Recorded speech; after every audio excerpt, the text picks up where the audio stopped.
গীতা জ্ঞান, গীতা পঞ্চদশ অধ্যায়, পুরুষোত্তম যোগ, শ্লোক সংখ্যা 19তম। এই শ্লোকের সম্পূর্ণ বিস্তারিত ব্যাখ্যা। যো মামেবং সংমূঢ় জানাতি পুরুষোত্তমম স সর্ববিধ ভজতি মাং সর্বভাবেন ভারত। হে ভারত, যিনি নিঃসন্দেহে আমাকে পুরুষোত্তম বলে জানেন, তিনি সর্বজ্ঞ এবং তিনি সর্বতভাবে আমাকে ভজনা করেন। পরম তত্ত্ব ও জীবের স্বরূপ সম্বন্ধে নানা রকম দার্শনিক অনুমান রয়েছে।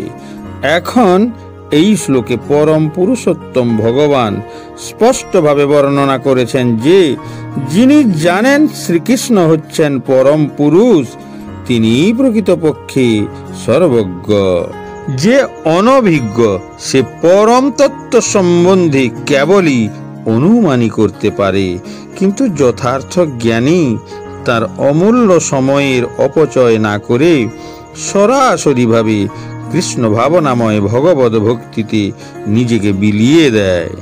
সমগ্র ভগবত গীতায় সর্বত্রই এই তত্ত্বের উপর জোর দেওয়া হয়েছে, কিন্তু তবুও ভগবত গীতার বহু উদ্ভূত হঠকারী ব্যক্তিরা মনে করে যে পরম তত্ত্ব ও জীব এক ও অভিন্ন। বৈদিক জ্ঞানকে বলা হয় শ্রুতি, অর্থাৎ শ্রবণের মাধ্যমেই জ্ঞান অর্জন করা। প্রামাণিক সূত্র অনুযায়ী শ্রীকৃষ্ণ কিংবা তাঁর প্রতিনিধির কাছ থেকেই কেবল বৈদিক জ্ঞান লাভ করা উচিত। এখানে শ্রীকৃষ্ণ খুব সুন্দরভাবে সবকিছুরই পার্থক্য বর্ণনা করেছেন এবং এই সূত্র থেকে সকলেরই জ্ঞান অর্জন করা উচিত।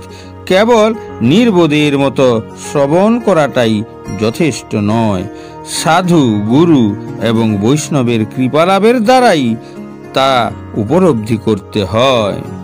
এমন নয় যে কেবল কেতাবী বিদ্যার উপর নির্ভর করে শুধুমাত্র অনুমান করলেই চলবে।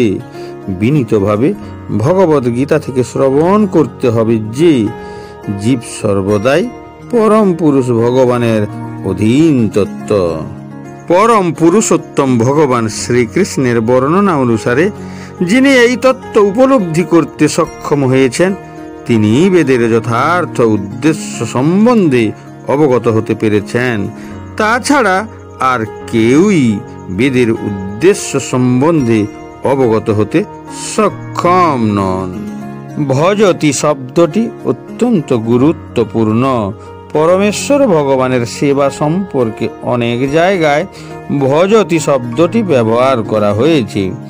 কেউ যখন পূর্ণ কৃষ্ণ ভাবনাময় হয়ে ভগবত ভক্তিতে নিযুক্ত হন, তখন বুঝতে হবে যে তিনি ইতিমধ্যেই সমস্ত বৈদিক জ্ঞান উপলব্ধি করতে পেরেছেন। বৈষ্ণব পরম্পরায় বলা হয় যে কেউ যখন ভক্তিযোগে ভগবান শ্রীকৃষ্ণের সেবায় নিযুক্ত হন, তখন তাকে পরম তত্ত্ব উপলব্ধি করার জন্য অন্য কোনো আধ্যাত্মিক প্রক্রিয়া অনুশীলন করতে হয় না।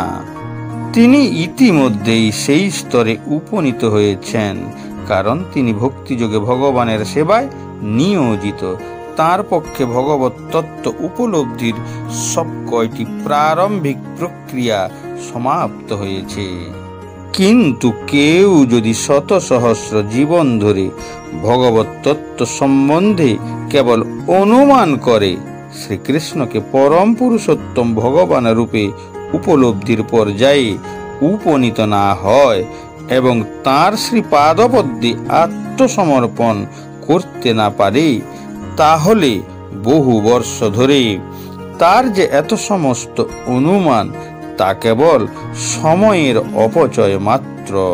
তাই একমাত্র ভগবত ভক্তি ও প্রকৃত ভগবত সেবকের মাধ্যমেই বেদ ও ভগবত জ্ঞান অর্জন করতে পারেন। তবেই তিনি শ্রীকৃষ্ণকে এক ও অদ্বিতীয় পুরুষোত্তম বলে জানতে পারেন।